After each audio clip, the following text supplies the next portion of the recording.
Setiap bulan September, Indonesia memperingati peristiwa Gerakan 30 September Partai Komunis Indonesia atau G30S PKI.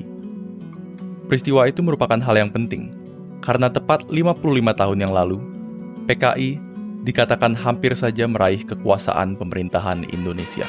Letnan Kolonel Untung menyelamatkan Presiden Soekarno dari Kup Dewan Jenderal. Pada hari Kamis tanggal 30 September 1965, di Ibu Kota Republik Indonesia, Jakarta, telah terjadi gerakan militer. Ini bukan pertama kali PKI berusaha meraih kekuasaan atau mengalami konflik dengan pemerintahan.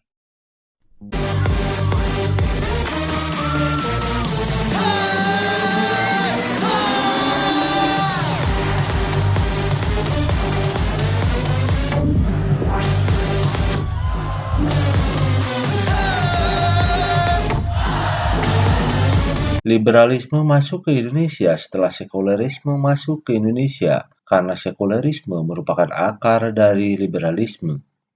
Paham-paham ini masuk secara paksa ke Indonesia melalui proses penjajahan, khususnya oleh pemerintah Hindia Belanda.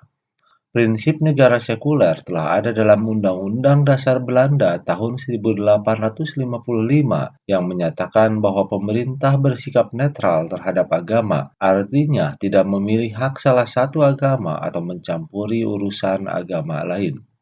Pada tahun 1870, pemerintah Hindia Belanda mulai menjalankan politik pintu terbuka, yaitu Indonesia terbuka bagi para pengusaha swasta atau kapitalis atau pemilik modal dapat menanamkan modalnya usaha di bidang perkebunan, pertambangan, perindustrian, dan perdagangan.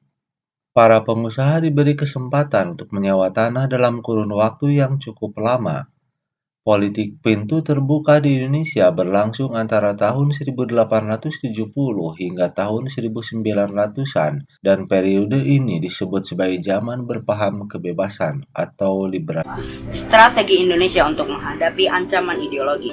Ancaman ideologi erat kaitannya dengan rasa nasionalisme yang dimiliki suatu bangsa. Hal ini ditegaskan kembali dalam pembukaan Undang-Undang Dasar 1945. Ancaman ideologi merupakan suatu ancaman yang sangat berbahaya karena menyebabkan lunturnya rasa nasionalisme dan bersifat memecah belah kesatuan. Sebagai upaya menghadapi ancaman ideologi yang dilakukan bangsa Indonesia adalah sebagai berikut. 1. Menumbuhkan rasa nasionalisme pada generasi muda melalui pembelajaran kewarganegaraan atau PPKN. 2. Menerapkan paham Pancasila dalam segala aktivitas berbangsa dan bernegara. 3. Ikut serta membela dan menjaga keutuhan bangsa dan Indonesia. Ancaman di bidang ideologi ini merupakan ancaman yang sangat vital bagi suatu negara, secara langsung maupun secara tidak langsung, yang berpotensi memecah belah bangsa dan negara. Oleh karena itu, kita harus selalu menjaga ketentraman, toleransi, persatuan, dan kesatuan, karena keragaman yang menjadikan kita kuat.